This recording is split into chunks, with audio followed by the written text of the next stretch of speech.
공자 사상의 핵심, 인과 예를 통한 이상적 사회 구현. 공자는 육아 사상의 창시자로서 인간과 사회의 조화를 이루기 위해 인과 예를 중심으로 하는 철학을 제시하였다. 그의 사상은 개인의 도덕적 완성과 사회적 조화, 그리고 정치적 이상을 통해 평화롭고 이상적인 사회를 만드는 데 목표를 두고 있다. 공자는 삶 자체를 중시하며 사람과 사람 사이의 관계를 조화롭게 가꾸는 것이 곧 천명을 따르는 길이라고 보았다. 이는 장자의 소요유처럼 어떤 결과나 목적에 얽매이기보다는 현재의 삶과 인간다움에 충실하라는 메시지를 담고 있다. 공자의 사상의 중심에는 인이 있다. 인은 인간다움을 뜻하며 다른 사람을 사랑하고 배려하는 마음에서 비롯된다. 공자는 인이란 사랑이다 라고 하며 인이 곧 모든 도덕적 행위의 근본이자 인간다움의 핵심임을 강조하였다. 그는 인을 단순히 추상적인 개념으로 두지 않고 가족과 이웃과의 관계 속에서 실천될 수 있는 구체적 덕목으로 설명하였다. 공자는 인을 실천하기 위해서는 반드시 효제, 즉 부모를 섬기고 형제간의 우애를 지키는 것에서 출발해야 한다고 보았다. 이는 개인의 덕이 가정에서부터 시작되고 나아가 사회로 확장될 수 있음을 나타낸다. 공자가 중시한 또 다른 핵심 개념은 예이다. 예는 단순한 위례나 관습을 넘어 사회 질서를 유지하고 사람들 간의 관계를 조화롭게 만드는 규범이다. 공자는 예를 통해 인간이 본능과 욕망에 의해 무질서하게 행동하지 않고 도덕적 기준과 질서에 따라 행동할 수 있다고 보았다. 공자의 예는 외형적인 형식에 국한되지 않으며 그 내면에는 존중과 배려의 정신이 담겨 있다.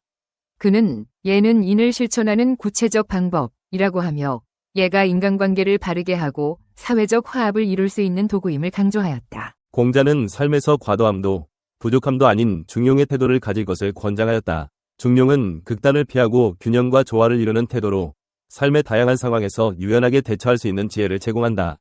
그는 중용의 덕을 실천하는 것이 개인의 삶을 풍요롭게 하고 사회적 조화를 이루는 길이라고 보았다. 공자는 이를 통해 인간이 지나치게 욕망에 치우치거나 반대로 지나치게 금욕적으로 살지 않고 자연스럽게 삶의 조화를 이루는 방식을 배워야 한다고 가르쳤다. 또한 공자는 도덕적 실천을 매우 중시하였다. 그는 군자는 말이 아니라 행동으로 덕을 보여야 한다며 자신의 도덕적 책임을 스스로 인식하고 이를 행동으로 옮길 것을 강조하였다. 공자는 말로만 도덕을 논하는 사람을 경계하며 진정한 군자는 스스로 수양하고 이를 바탕으로 타인과 사회를 이롭게 하는 사람이라고 하였다. 공자는 사회와 국가의 운영에서도 도덕적 원칙을 중시하였다. 그는 강제적인 법과 처벌에 의존하는 정치가 아닌 덕을 바탕으로 백성을 다스리는 덕치주의를 이상적인 정치로 보았다. 공자는 군자가 덕으로 다스리면 백성들은 바람을 따라 풀들이 눕듯 자연스럽게 따른다 고 말하며 군주의 도덕적 모범이 백성들에게 미치는 영향을 강조하였다. 그는 군주가 자신의 도덕성을 바탕으로 통치해야만 백성들도 스스로 도덕적 삶을 살게 된다고 보았다. 공자의 정치 사상은 인이 정치를 기반으로 하며 여기에는 민본주의의 정신이 깔려 있다.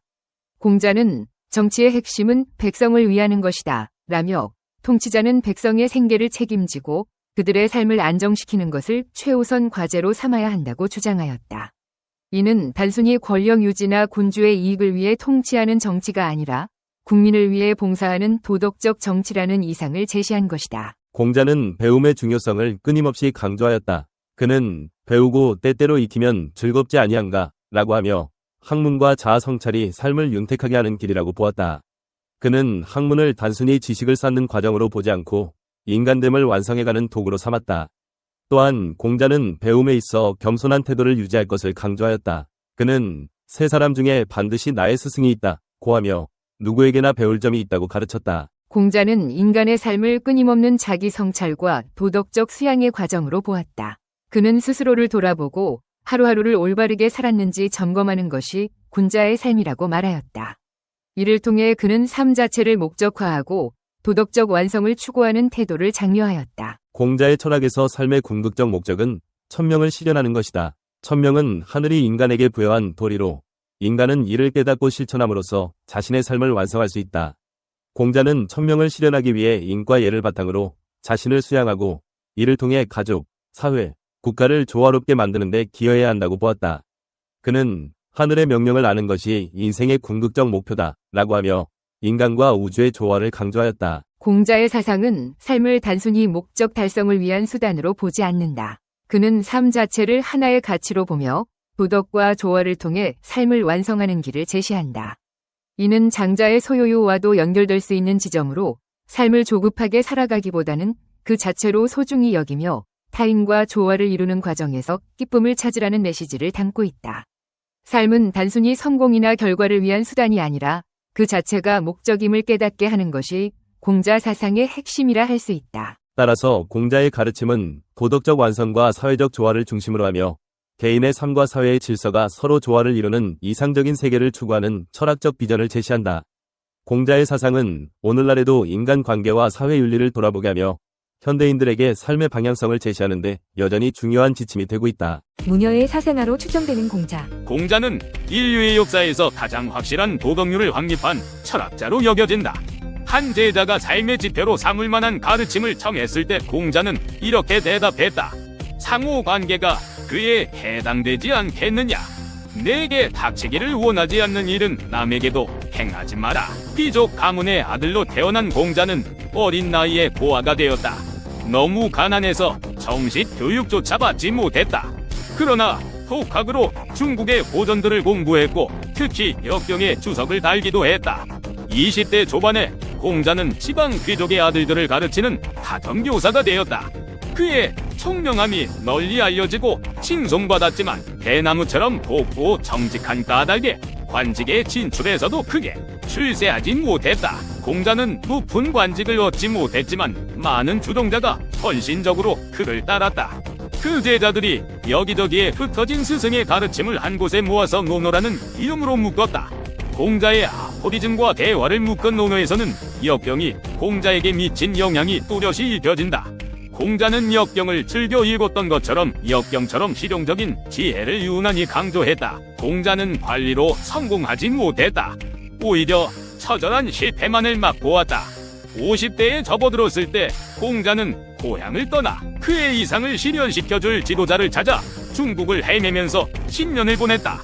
그는 여러 나라를 떠돌아다녔지만 그런 지도자를 찾아낼 수 없었다.